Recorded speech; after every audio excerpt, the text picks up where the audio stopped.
Gosh, it's weird not to put on a silly accent for this. Sorry my voice sounds all nasally. Anyway, last time on Nightbane, Isla tried to open that mystery door at the back of her castle, but got knocked on her ass instead. Then she had a vision about Grimm totally coming to kill them all. Eventually, Isla told Oro about it. Isla has the big sad after all the events of the previous book, and Oro won't kiss her. She went to a big fancy meeting where a probably evil man told her that she was bad at ruling, which is in fact true, and we all cheered. Hello and welcome to a darkened evening. It's actually like 4 o'clock, but you know how it is in the winter. But never fear, for I have bark fins. You guys know my obsession with bark fins. And I got these ones, I got like 5 packs of these for under $1 each at our local Bent and Dent store, so pretty hyped about that. All right, let's keep reading this book. The next chapter is called Choices. It starts out with our girlie admitting she doesn't know how to rule, so, good for her. That is one thing that her mentors never taught her. They were sure eager to teach her how to dislocate her arms and therefore make them super strong, but not how to rule. She went to Juniper's old bar. Why would you go there? You know that bartender who used to be like a video game character who was like, I'll tell you anything, but you have to tell me a secret, which I will believe. You probably could have told him, hey, I raised dragons on the side, and he would have been like, that's a great secret. But they went to his bar, she and Azul, and they're just like chilling at the bar of the dead guy. Why would you go to that one? Apparently she's very affected by the death of that guy because it says, it made her want to be better, worthy of his sacrifice. All of these girlies in both this book and in Fourth Wing keep being like, the sacrifices of so-and-so, the character who only appeared twice, just make me want to be a better person. Oh no! There's Melanie. That's a shame, she was really nice. Still wondering exactly how the Skyling thing works, because the ruler is the one with all of the powers, and that is passed down through blood, we established in the previous book. But on Sky Isle, they elect their ruler. Do the powers just follow whoever is elected? Because she's like, I don't have any choice but to rule, and he's like, yes you do, and his isle is an example of that, but how does that work? She says, I have ruling power from Starling now and Wildling. Who else could rebuild them? Well, you haven't even bothered to ask anyone if they would like to be in charge instead of you. The first thing that you really should do is try to gather a bunch of people around you who know more than you do. That's the key to leadership. Figure out who knows more than you do and make friends with them. And then you have got a council of smart and good people to help you figure out this ruling situation. Also, he doesn't answer one of her questions right away, and she gets mad at him, because that is what Isla does when she feels any type of way about another character. It's anger. Oh, we were so close. I was getting excited because it seemed like we were gonna bring up the fact that Isla never wanted to rule, that she wanted to go off and do her own thing. Now it just reminds us that the reason she doesn't want to rule is because of everything she's been through. All the trauma of the end of the previous book is the reason that she doesn't want to rule. By the way, we definitely have a case of Azul being just the gay best friend trope and the magical brown person trope, because he's the one who's she's hanging out with, and he's giving her this sage advice and being very understanding of her when nobody else could possibly understand her. We already had the minority there to serve a straight, white, etc. main character in the previous bingo card, so I took it off of the latest one because I'm gonna assume that trend is gonna continue. This author really just does not like to linger on any moment, so he asks, are you going back to the Wildling New Land, which is their mainland, their main continent? She says, I plan to. She told him about her portaling device and how she had visited. And then she offered to portal him to Skyling New Land when needed. So in 2 sentences, we brush over that entire conversation, which could have been a whole interesting conversation to listen to.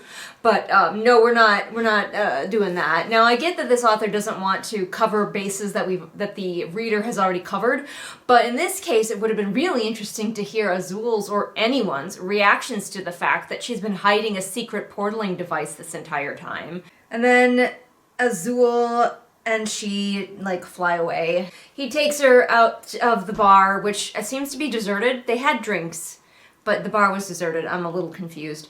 But anyway, he's like, let's have a little fly. And even though she doesn't like it, she trusts Azul. Why would he betray her? He's the gay best friend trope now. Apparently there was no awkward transition period for the Skyling people, because the minute that the curses were lifted, they're like, yes, back to flying. And they went back to their floating city and just completely got back to the way that things were 500 years ago in a few days, weeks. I'm not sure how much time has passed, but not very much. I do finally get my castle in the sky, which was what I initially wanted with the first Lightlark book, so at least there's that. It's Laputa, a floating island. An island that floats in the sky? Yep. So she mentions that flying with Azul is different from flying with Oro. Oro did the whole walking in the sky thing from Howl's Moving Castle, where he walked in the air. But Azul isn't doing that. But we don't really get an explanation of what he is doing instead. So I'm just kind of assuming he's hovering like a Marvel character. She does point out that while their curse was one of the nicer ones, not being able to fly, on the day that the curse happened, they did lose a lot of people because people were up very high and they just plummeted.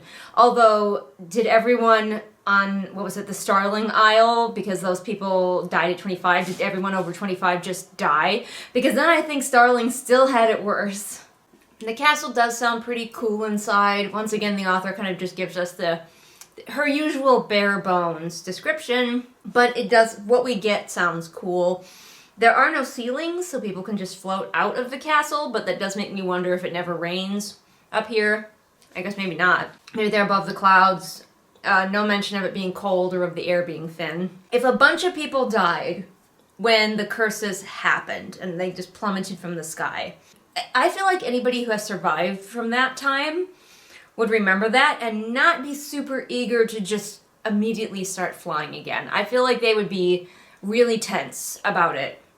Because, like, what if it happens again? You don't know. Somebody else could do the thing with the egg or whatever, and then bam, you're plummeting from the sky again. The trauma is mostly going ignored for everyone except Isla. Isla's the only one allowed to have trauma. Now, maybe, there's a lot of book left, maybe she's going to learn that other people have trauma, and that would be cool. That'd be a nice change. We finally mentioned that the air is thinner and colder. We just mentioned it after all of the other details. They are still all wearing one color, so we haven't gotten rid of that.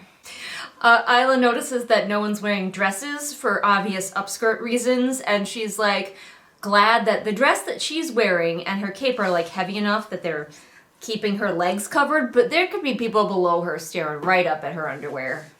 Also, we just remembered that the Skylings volunteered to die in the last book. Azul was going to sacrifice himself to be with his lover again, and his people had voted on it. So these people went from, like, yes, we will die, to everything's great and back to normal and everything's perfectly fine and cool. He says, I can't teach you how to rule, Isla, when this, like, abundantly clear that he's, like, a well-loved, chosen ruler. If anyone could teach her how to rule, it would be him. But Isla has to find it in her own heart, because being a leader is totally not something that you can teach. Please note the sarcasm there, if you somehow missed it. These people live hundreds of years, and he's like, oh, by the way, you're gonna be expected to have a baby, like, soon. And it's like, why would people expect that? When they live for hundreds of years, what is the rush?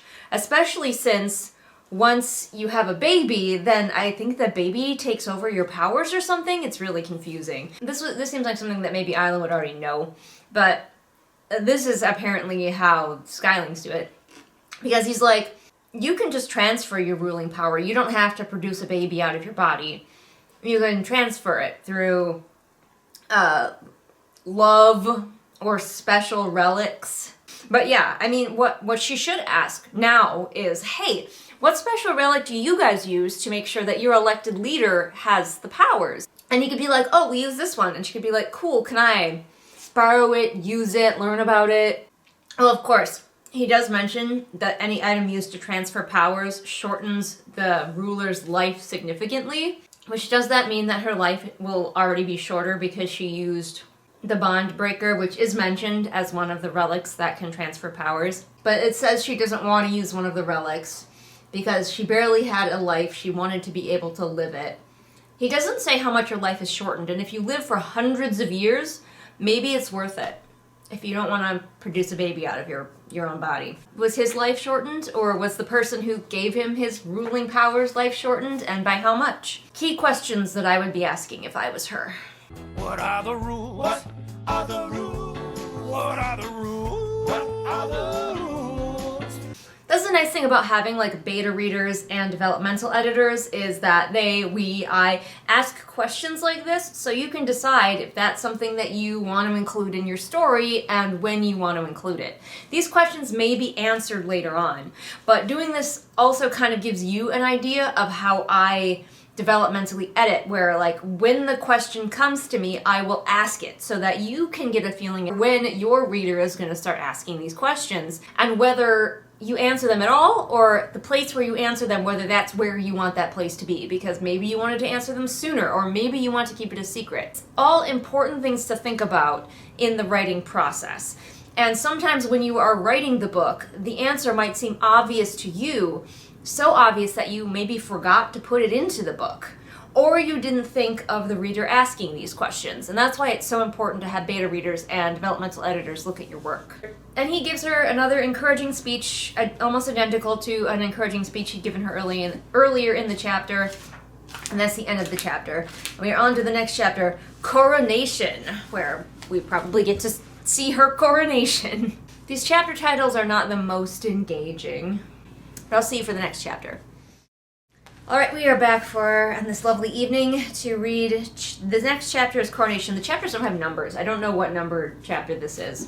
There were fewer wildlings left than she thought. What do you mean? I thought she has been visiting them periodically using her star stick, so shouldn't she at least have some idea of how many are left? We're reminded that wildlings often have animal companions, and a lot of these people have their animal companions with them. The animal companions thing to me brings up the subject of passive powers, because if gaining animal companions was something that wildlings could do because of their powers, then they wouldn't have been able to do it during the curse. But they did. They had these animal companions during the curse. We saw it. So, like, it must just be like a passive ability that they have that's not affected by curses. And I know this is a thought cul-de-sac that's never going to go anywhere. I just like to think about things. This is all a lot of telling, and I would prefer if it was shown. Everyone's bowing to her, and Isla's freaked out by it, but it could be shown so much better than this. So they had never done that before. That's fine as it is, but then Isla had never demanded it. It was not a custom she was used to. That's telling. We could show that, as well as she didn't like it. Show us these facts through her reaction, through her dialogue. And that's one of the things that we authors can do to build a scene and build a moment. Instead of just setting facts before the reader like they're reading a newspaper, weave the scene, grow the scene. One of the people is like, hey, where are our previous rulers, Tara and Poppy, the ones who were like in charge of us in your stead? What happened to them? And Isla's like, oh, I'm not going to tell you that. I banished them. Which on one hand is probably a smart move on her part, but on the other hand it was also really stupid of her to banish them in the first place. I get it. Knee-jerk reaction. She is very young, so it is understandable, but also frustrating. Once again, we have the author summarizing, which is, again, fine if you're telling people information that the reader already knows, but it has been an entire book since we heard this information, She told them everything else, that she believed that she'd been born without powers, that she had a device that allowed her to portal at will, that she now had starling power. That is something that you could use to remind the reader by actually watching us tell the people, us see the people's reactions. Let her get emotional about telling them that she was held prisoner for so long. Let her think about how her only dream previously had been to escape, but maybe now that she's standing here and looking in their faces, that maybe she's starting to realize she doesn't want that. You can do a lot with that recap because enough time has passed. Like, I know I always say don't repeat yourself. If the reader remembers that information, if you told us that information last chapter, don't repeat yourself now. And definitely summarizing can be your friend in some situations, but that's stuff from the first book. So you could go over that stuff in such a way as it grows the character and lets us get to know her people, kind of doing double duty there, reminding the reader what happened and letting us see the reactions of her people. I think that would have worked really well. So somebody asks one question, basically Isla answers with like, once all of the problems on Lightlark are over, we will get our people back there. She wants to take her people back to Lightlark and they can all live there. I guess, for some reason. That's where she wants to live. But then she notices somebody in the crowd named Wren, who is tall and dark-haired, and she's the leader of one of the larger villages on the Newland, and it's like, there are villages, like, things I would have liked to know. I know nothing about their culture and society. I was assuming they were just like living in the jungles, you know? There are villages, do they have houses? How do they live? The only person we ever saw like existing in a day-to-day life manner was Isla, and she was living in a giant snow globe. And like on Lightlark, she has a castle. So like, what are the living conditions of these people? They're so bedraggled and raggedy. It sounded like they were just living in the wilderness, but maybe not. Apparently, the wildlings would eat each other as well, or each other's hearts, because Isla's like, hey, why are some people like standing separated? And Wren is like, well, it's because some of us had to kill people that maybe we didn't want to kill to eat. People kill other people's family members. It's kind of what I'm inferring. She answers very briefly, but I'm kind of inferring that that's what happened. So Isla is like, what can I do? Maybe I can bring food. Maybe I can bring people to help teach you how to make your homes better or whatever. And it's like, it makes her seem really unintelligent that she hasn't thought of this like as a baseline, because she knows that her people are suffering. She's been back to visit them multiple times. This isn't her first time back. So instead of being like, ooh, that I could bring them food, just bring them food. Just bring the food. When you came back for your coronation, you should have brought food. You should have brought experts if you can get your hands on them, which apparently you can, I guess. I mean, I guess Oro has access to a lot of things.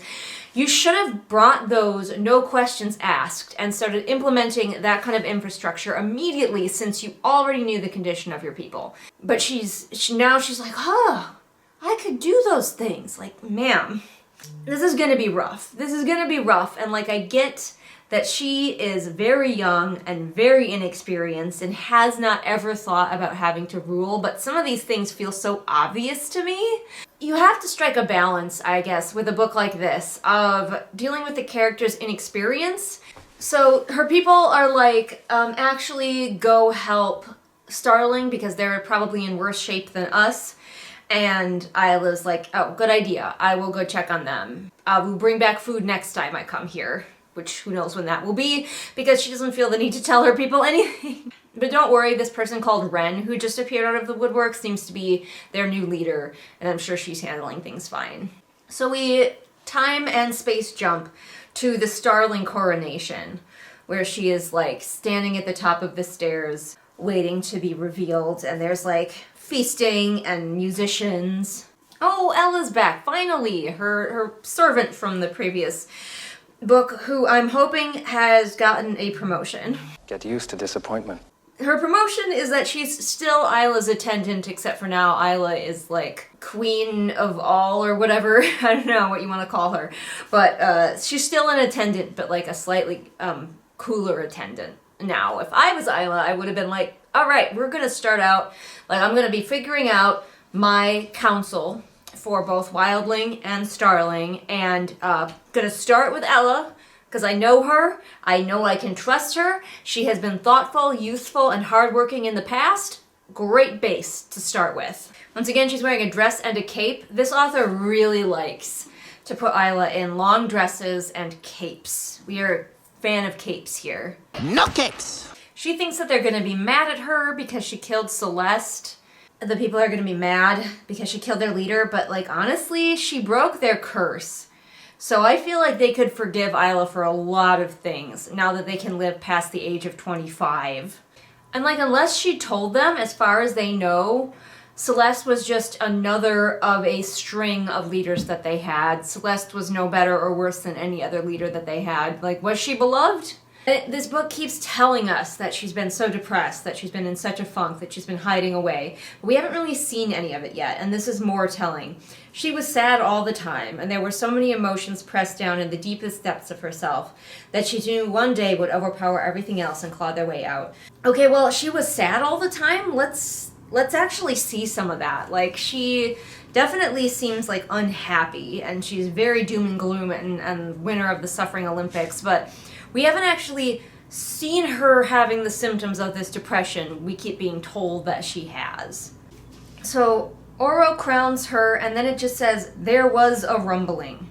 A rumbling of what? Is the ground rumbling? Is a rumble going through the people? You can't just say, there was a rumbling. A rumbly in her tumbly? Oh, yes, I'm rumbly in my tumbly. I think it was a rumbling in the ground. It's still kind of unclear. Oh, it was in the ground, because a few seconds later it just says, the island broke open. So, in this author's usual, very quick, like, here's a couple descriptions and we're moving on style, the earth fucking breaks open, and winged demon creatures come flying out. They're shaped kind of like people, but they have lizard heads and wings, and they are just suddenly everywhere. And just as quickly, like, this all happened in less than a page. In less than a page, the earth split open, demon creatures came out, and then Oro used his fire and killed them all. That is a whole lengthy scene that we could have had, and this author is just like, nope, we're walking. We got places to be. But much like a video game, there are just waves of them coming out of the ground. So I think we have to close up the holes that they're coming out of. Some of this description is just, with cries that threatened to crack the sky into shards, they barreled through the protective sphere. It's just clunky. Everything feels very removed as well. Bones crunched, blood splattered, limbs were torn away. Rather than feeling like we are down there in the midst of what is happening, it definitely feels like we are watching it from a distance. We feel very uninvolved in all of this. I definitely feel like this author would rather be writing for movies, because it feels like we are watching, like, with a separation of the screen between us. She wants to get the information to you, but she doesn't yet know how to connect it to a character and connect us to the character. Two very important things to really invest your reader in your story. Also, this author, I don't think, can handle the chaos that a moment like this would have, because she's telling us some things that are happening, but, like, not enough details for one thing, and not enough just, like, chaos. Like, there's too much to keep track of for her. I don't think she has the skill level to do this kind of a big action scene with lots of people, because there are startling people everywhere, and now they're apparently being attacked, although it never really says that they're being attacked. It's just like bones crunched, blood splattered, we're meant to infer. Because we're looking through her eyes, right? We should see her experience one of these creatures fly down and grab a starling that's like nearby her. Maybe one of them was running towards her to either try to protect her or beg for her help. And the lizard flying creature just like eats it right in front of her. We see the blood splatter, we hear the bones break in front of Isla as she stares helpless and stunned and like horrified. But instead it's all very removed. I don't even know exactly where Isla is in any of this chaos, or what most of the people are doing besides getting feasted on. More telling, all the islanders fought back, but many were no match for the creatures whose hides resisted most uses of power. A, an awkward sentence, and B, just telling. Instead, show us. Show us people trying to use their power against the creatures, and the creatures like hide deflecting it. Even though Oro did just scorch a bunch of them to death into basically nothing but ash, I guess, like, the starlings can create swords out of nothing. So they should be, like, making themselves some weapons and stabbing at these creatures, and we should be seeing it. The author tries to kind of excuse the removed feeling, just like at the ball months before, Isla watched it all unfold, a helpless spectator. But even if she feels like she can't contribute, we can still be with her, and we can still see all of these things that you're telling us happen through her eyes. So she remembers that, oh yeah, wildlings used to move whole mountains, so I should be able to close up the monster-generating gaps in the earth. Also, she doesn't take a moment to wonder what's happening, why is this happening, you know, reasonable things that people would wonder if the ground suddenly opened up and demons started flying out. So she can't get her wildling abilities, she's suppressed them for so long that they don't want to come out. But it says her starling abilities were not, however, they were there just below the surface. She summoned them. Nothing happened. What does it feel like to summon her powers? What does it feel like to summon her starling powers versus her wildling powers? Like, let's have a little explanation of the magic and how it feels to use. That's one of my favorite things to do, is think about what does magic feel like when you use it in your magical worlds. The writing in this is just not good. The craft is pretty flawed, and I'm not gonna keep harping on that, but, like, this author's prose have definitely not improved between books, but I guess we didn't expect them to. But one of the creatures sees Isla, and it goes to eat her, and she, like, it stops before it gets to her, and she, like, touches it between the eyes for some reason, and it doesn't eat her then. It just, like, leaves her alone. And I'm very confused why she did that, like, what's going on. Once again, we don't know because we're so removed from Isla. So she booped one in the middle of the forehead, and it left, and then the rest left with it. I guess they're not endless because, like, more aren't still pouring up out of the ground, but she knows instinctively that the direction that they are heading is the direction of Nightshade. Isla did nothing else during this fight. She tried to summon various powers and couldn't, which is a good lesson for her about why she should take Oro up on his wanting to train her to do something, because Oro had to do, like, a majority of the magic, and all while he was, like, being tortured, because whenever something hurts the island, it hurts him. So he's the real MVP here, quite frankly. We don't need Isla. Also, we don't necessarily need her vision, because she keeps harkening back to the vision. In her vision, Grimm was killing everything with his, like, shadow magic. But she saw him do it. He performed shadow magic to impress her at one point in the first book. She could be hearkening back to that. Like, she thought it was charming. His ability to just kill every plant in his wake in the first book. She was like, oh, how neat. Shadow powers. So somehow in all of this chaos, people dying, magic flying everywhere, somebody saw Isla boop the creature, and now they're like, she's in league with them. Julian from the future here. I've finished the book now at this point, and I am furious about this plot point, because aside from this moment right here, where she booped the creature and somebody's mad at her about it, and she's like, I didn't have anything to do with it, then this plot point about her doing that goes away entirely and is never mentioned again. Why? Why did the creature stop attacking when she booped it? Why did it fly back home when she booped it?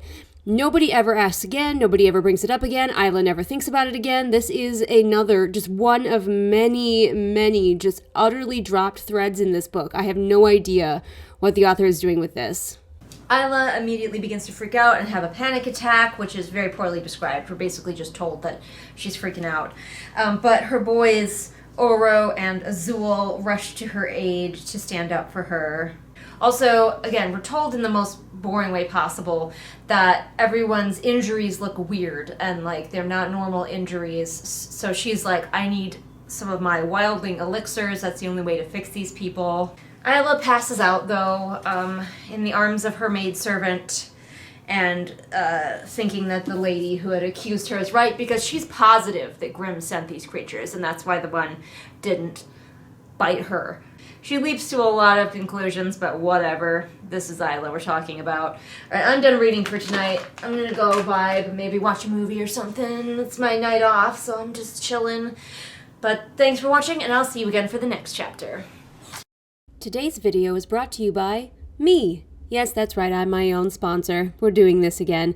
So, after the holiday season, YouTube really stopped supporting its creators, and we go back to making half pennies where we were making pennies before, whole actual pennies.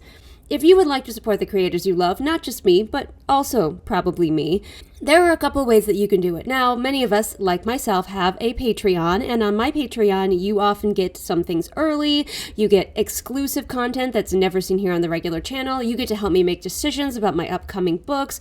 There's all kinds of great reasons to be over there on my Patreon. However, if you don't like Patreon, I know some people aren't fond of it. I also have a Ko-fi if you'd like to just make a quick one-time donation, or if you want to say hi over there, check that out.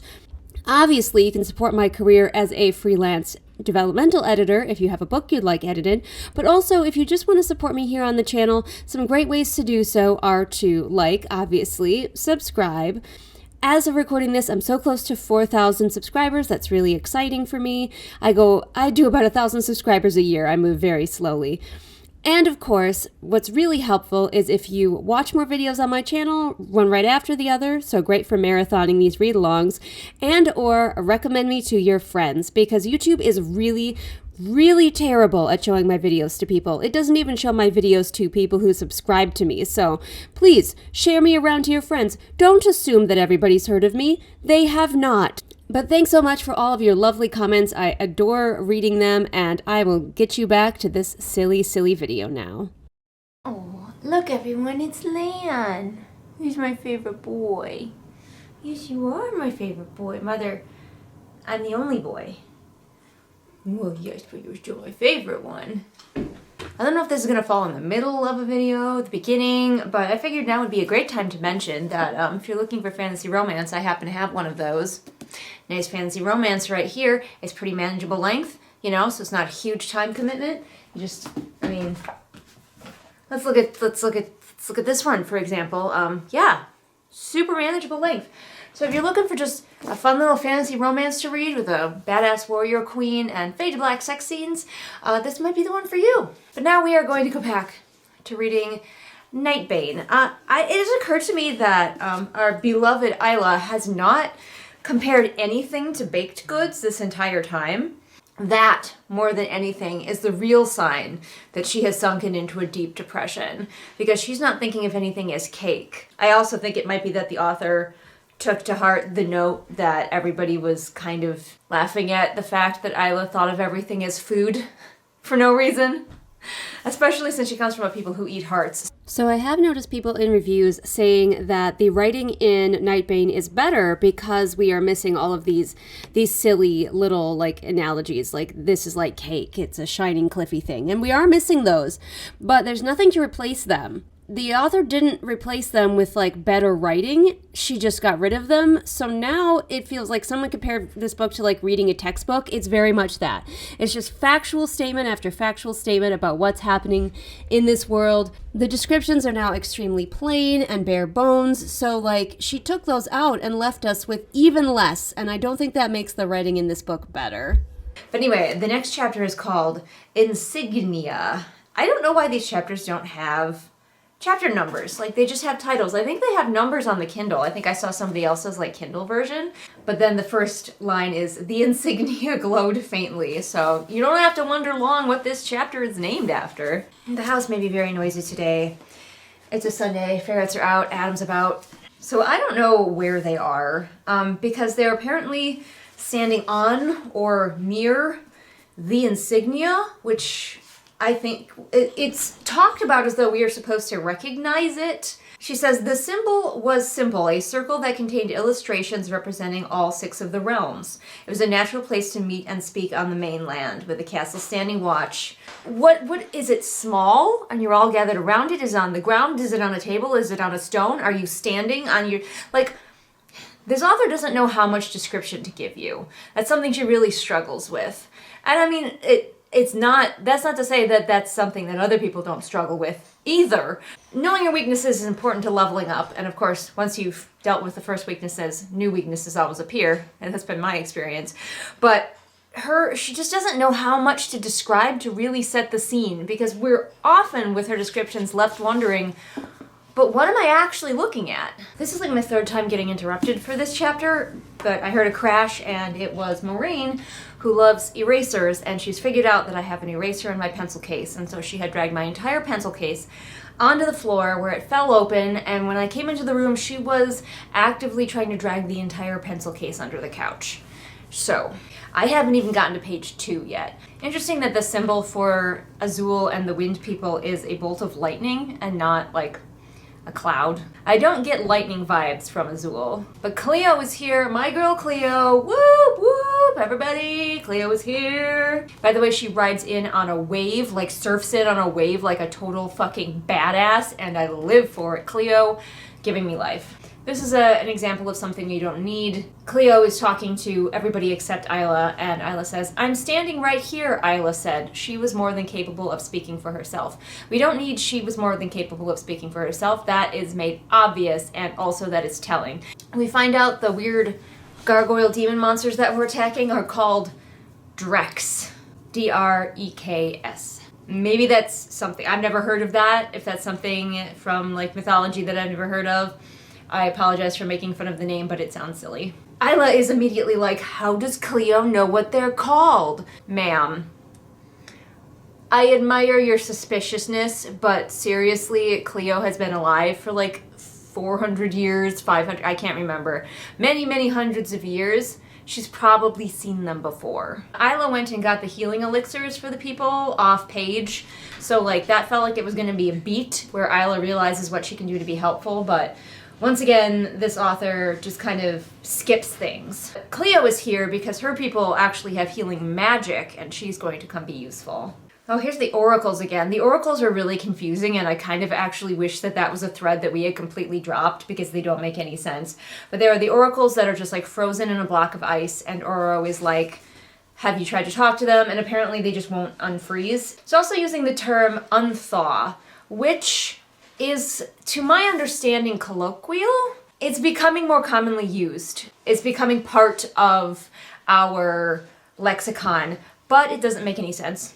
Unthaw, you mean unfreeze. Or thaw. Have they thawed themselves yet? Not have they unthawed themselves. I know that we have come to say that a lot, even though it doesn't make sense because language is always changing and it's always growing. But it's interesting that it made it into a book and nobody caught it because that still feels like something that is a little bit too colloquial to necessarily make it into like a traditionally published book, to me.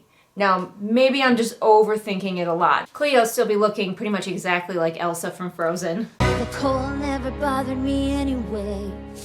So Cleo's still making noises about leaving, and Isla is like, why would she want to leave? Like, what would that do? Like, that's gonna weaken her people to be away from Lightlark. And I'm like, maybe she just hates you fucks so much that she will do that. She will weaken her people's magic to be away from you people. Kinda don't blame her. So Cleo, just here to be pragmatic. Once again, the scene's very short. Oro was like, hey, if we go to war with Nightshade, whose side are you going to be on? And Cleo just says, the winning one, and then a wave comes up and takes her away, and I'm just like, while I hate that this was a really, really short scene, and I wish that this author would sit with these scenes and conversations longer, I also love that exit. Water tribe.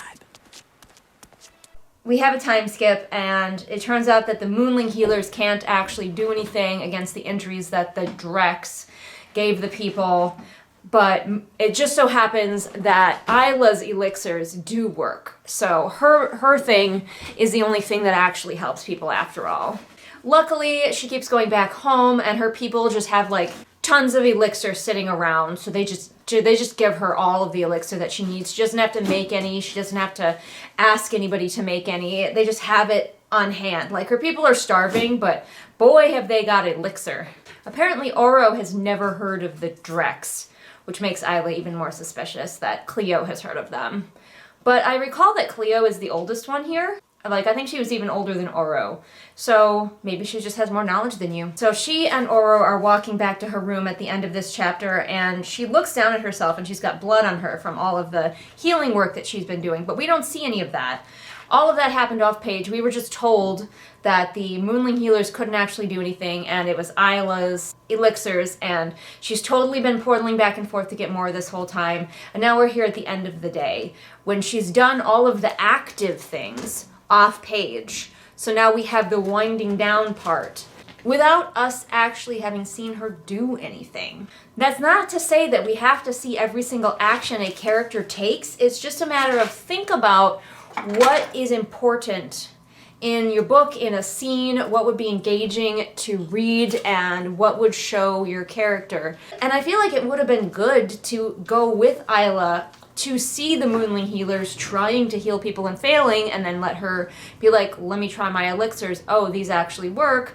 Maybe have a scene with her people if you wanted to, about her asking them for elixirs. Maybe meet a character or renew a relationship with an old character. Don't poop on my electric blanket. We did meet a wildling who she could potentially speak to about elixirs. So like it feels like huge chunks are missing, and we're just getting to the winding down part so the chapter can end.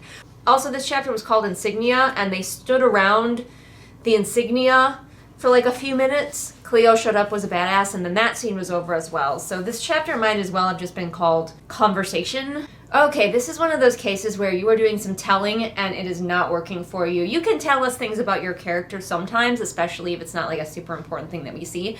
But this is the kind of telling that we don't want to have. You did everything you could, she said, reaching up to touch his face, because she was known for giving far more grace to others than herself. Show us that. That is one of the things that you gotta show us. You can't just say, my character was known for this. Oro gives her a little kiss on the forehead after she feels very sorry for him, and then he leaves her. So I think we're definitely setting up for their relationship to be less of a romantic one and more of just a almost like fatherly one, almost, is the vibe we're getting. And honestly, I would like that if that's where we went. Get used to disappointment.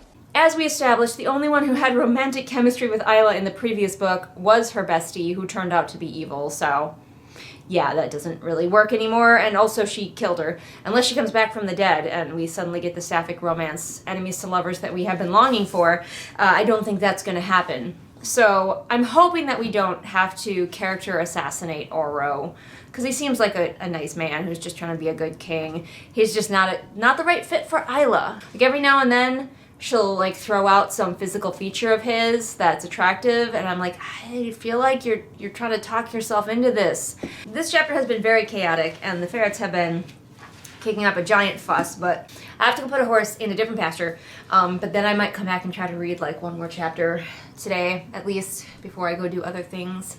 But we'll see. It's been real chaotic. I keep having to get up and go deal with ferret chaos for this chapter. I'll see you for the next one. Alright, I'm back. You can tell I've been outside because my glasses have darkened. We're gonna read the next chapter. It's called Rising Up, which is, I think, the first like active verbiage we've had for a chapter title. It's all just been like nouns. So that's interesting. So the chapter begins with Isla being snatched out of her bed by a giant wave, and I'm in favor of it. This reminds me of the time when she first came here and fell off her balcony into the water. Everything comes full circle. And once again, this author is just really lacking in the details because Isla is being dragged underwater. She's choking, she's gasping, she's drowning, but like, it pulled her hundreds of feet straight down into the depths. She choked on lungfuls of water, sure she was going to die until her vision went dark. That's so bland, so boring. Like, it doesn't bring us into the moment with Isla as she's being dragged into the depths of the ocean. It's just like, here are facts about what's happening to her, and you fill in the rest. You fill in how horrifying this must be, what it feels like, really, what she's seeing around her, what she's thinking in this moment. So the water releases her in some kind of cave where she's like certain that she's just like trapped forever, but I'm like, it brought you in here. Like, yes, water can get through a lot of narrow spaces, but you can't. So it must have brought you in through a hole that is person-sized. So a bunch of people who are dressed like cultists come into view, and Isla is just the world's greatest detective, as usual, because she realizes that they must be moonlings, or at least one of them must be. Yeah, water doesn't usually snatch you from your at least second story balcony bedroom and drag you down into a cave on its own. It's not a natural water thing to do, Isla. I know your people mostly focus on land, which is silly because they focus on nature, so water is part of nature. But anyway, don't ask questions. I know your people focus on land, but you'd think you'd have at least some experience with how water naturally behaves. Fortunately, even though these people are dressed in robes and hiding their faces with masks, she notices their hair color and knows where they are from. So like she sees blue hair of a skyling, the golden red tresses of a sunling. But we have seen skylings at the very least have multiple different colors of hair. And also, don't moonlings sometimes have like bluish hair? It seems like such a huge stretch that she's identifying people by their hair color. Their robes are beige, which is a color that has not been claimed by any of the realms, and I think that is fucking hilarious.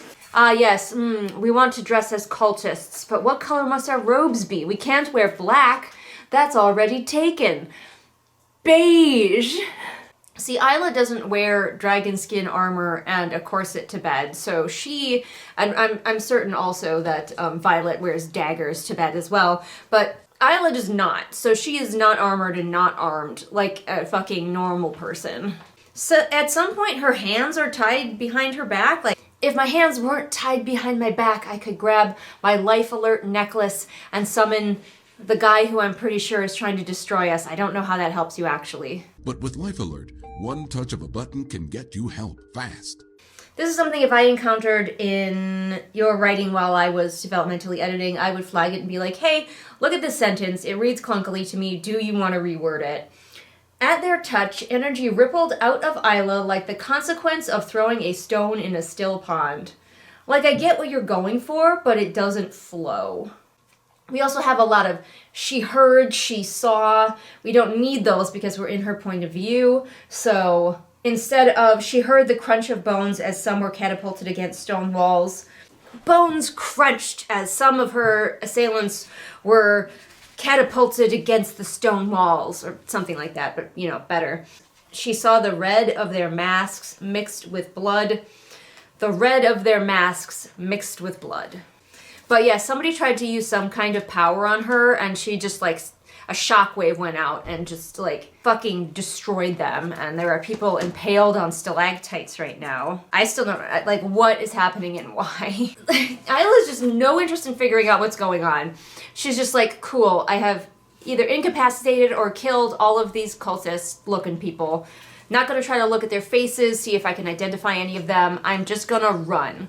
So she just gets up and starts running in a direction. There were multiple directions, but she made a choice and kept going. Okay, but why did she make that choice? What choice did she make? What drew her to one path over another? Like, let's have some details, huh? She started calling them the rebels, I guess. Also, I guess she's injured. It says fabric stuck against her wounds, but we were never given any evidence that she had wounds to begin with. So let me see, how long has she been having this experience?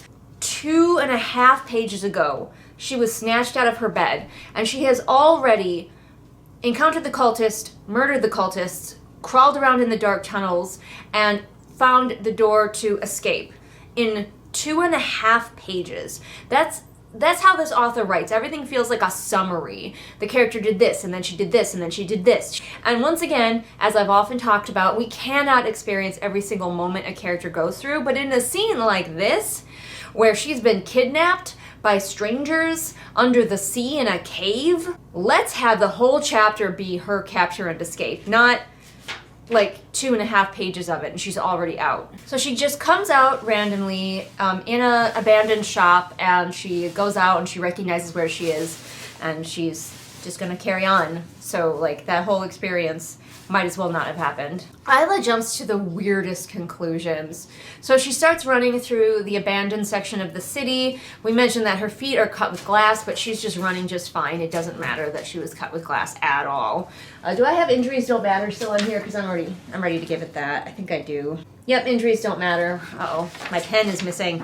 I never have anything when I need it. But yes, apparently she's been injured, and she keeps getting more injured, and she just doesn't care. She finally sees somebody, and it's a lone, like, guard, sunling guard. And instead of being like, oh cool, one of Oro's people, she immediately is like, what if he's also a cultist? Because I saw sunlings. I assumed they were sunlings because their hair was the right color. I saw sunlings down there, and therefore this guard might be in on it. She seems to assume that everybody is like a monolith. If one person believes one way, then everybody in their whole nation believes that way. I'm trying to read. I mean, I did tell you to pester me rather than the doggy, so I guess that's something. Oro is summoned. He's like, who did this to you? And very, very conveniently, by the time they ripped the abandoned house to pieces, it was an abandoned shop before, but now it's an abandoned house.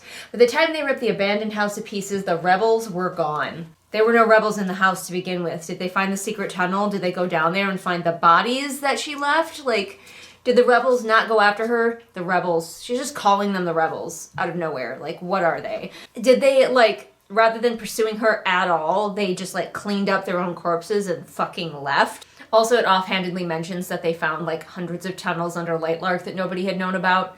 That's, like, one sentence worth of information there, and then we're moving on. Yeah, apparently she was, like, super injured, and none of it, like, hindered her at all. Now, I get that adrenaline is a thing, but, like, we didn't have a mention of adrenaline fueling her as she ran. It just, like, was like she wasn't injured at all. But now that she's, like, been healed up, her skin had been scraped away, parts of her stomach had needed wildling elixir to piece back together. The salt water had made the pain unbearable. Where were these injuries? I didn't even know she had them until now, once they've been addressed. And once again, we're just told Isla wanted to stand there in front of them as a demonstration of strength. Don't show us that. Just tell us.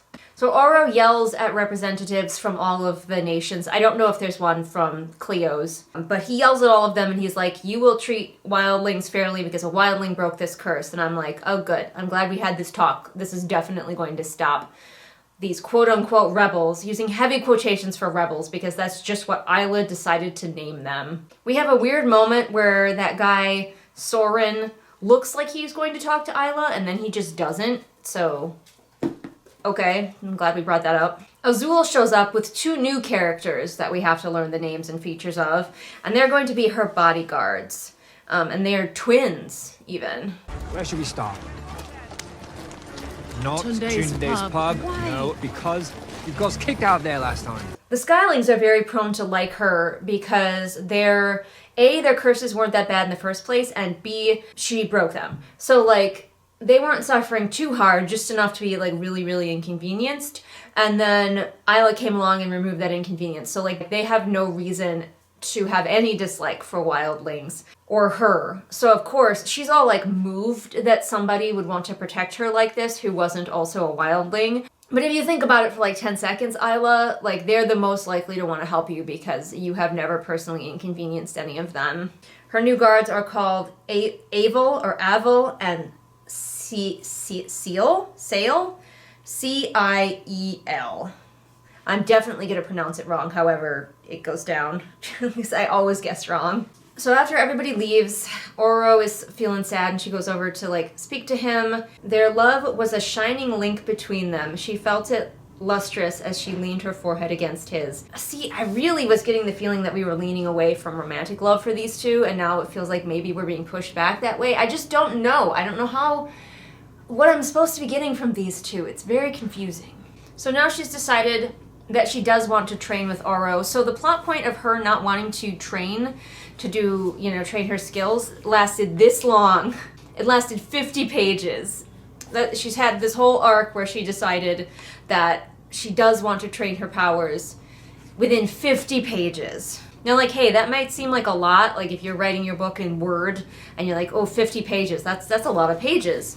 But that's really not in a book this size. These words are pretty large. We've got whole, like, ends of chapters that take up a page. So 50 pages is not very much real estate to have an arc like that happen in. I would not have bothered with it personally. I would have just had her be like, I don't have time to train my powers right now. Not, I don't want to train my powers right now. More just like, I need to focus on other things. I need to focus on my people. I will train my powers later. Like, one thing at a time is what I would have done versus like, no, I don't want to train my powers for some reason. I don't actually even know why she didn't want to, aside from just like being nervous about it. or being depressed, I guess, in her case, which seems to have gone away, but maybe it'll be back. I don't know. She's kind of all over the place as a character. So the chapter ends with her being like, you said you thought of a way to untangle them, meaning her powers. And he says, yes, but you're not going to like it. And that's how the chapter ends. And the next one's called Unleashed. So I think we're just going to go straight into untangling her powers.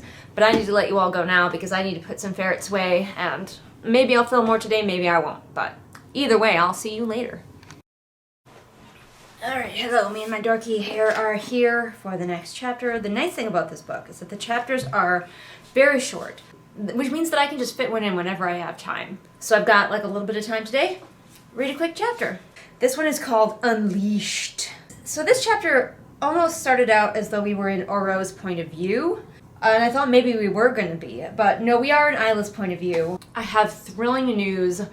We are dealing with the Bug Man. You remember the weird Bug Man from the first book? I thought that that was such a stupid plot point that it was just going to be ignored, but it's back. The Bug Man's name is Remlar. We begin the chapter with his name like we're supposed to know who the fuck he is. Apparently old Remlar here totally knew that she was part Nightshade from the get-go, and he says, tell me, King, you weren't that naive. She's so very clearly touched by the night. Like, what the heck is that supposed to mean? But I guess the Bug Man is gonna unravel her powers. And the only reason I think we're having this happen is because we had to include the Bug Man, since in book 1 he was like, I want her to come back to me. I'm sure this is supposed to sound badass, but it really very clearly sounds like an author struggling to make their characters sound badass, if you know what I mean. If you hurt her, he said, voice lethally calm, she will kill you, and then I will find a way to revive you, so I can kill you again with my bare hands. I guess Remlar is a nightshade, but he has wings? So confused right now. So he touches her forehead, and she has a freak out moment.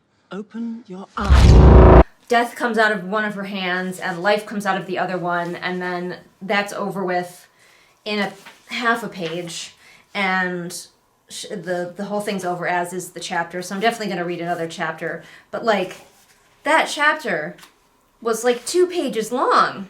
We could have had so much more. Like, where even are they? I have no idea where they are. They might as well be floating in a void. Did they have any trouble getting here? Did they have any trouble finding Remlar? Did they talk about it at all? No, she's just here. He does the thing. He unlocks her chakras, and that's the end of the chapter. Like, my goodness. I'm going to turn the camera off and on again and do another chapter. And we're back. This chapter is called Before. And this one is like 4 pages long this time. I like a short chapter, but that's a little bit too short, especially for something as like meaningful as unlocking her magical powers. So just so we're clear, at page 50 she decided that she did want to train her powers, and by page 54 she has untangled her powers through no effort of her own. We cut into this chapter in the middle of some action. Isla is running, and we get a little bit of like background that apparently she portaled here, and I think she portaled to Nightshade Isle for some reason, because like she was portaling somewhere else and then she thought about this place and now she's here. And she's running from guards. The author is not interested in the beginning and ending of scenes, she only wants the middle. It's like if you had like a chocolate covered cherry and you picked all of the chocolate and cream off and only ate the cherry. That's all the author wants. Then you don't have a chocolate covered cherry anymore. Then you don't have a book. Then you don't have a whole scene. If you keep cutting off the beginning and the end of the scene and just have the middle, you leave your reader feeling pretty unsatisfied. And confused. Very confused. Like, how did we get here? What are we doing? Why am I watching this scene? Why should I care? Oh, okay, I think we're going back in time to a memory of hers. Maybe the first time that she met Grimm. It would be nice if we had some indication that this was a memory, maybe a different font. I mean, the title is Before, but like, honestly, the previous title was Unleashed, and the one before that was Rising Up. They don't really mean a whole lot to the chapters, honestly. So I didn't think that it was going to be like so literal that we would literally start this chapter in the middle of an action scene from her past. She's running around some sort of completely nondescript fortress with passageways and doors. What do the passageways look like? What do the doors look like? Unimportant.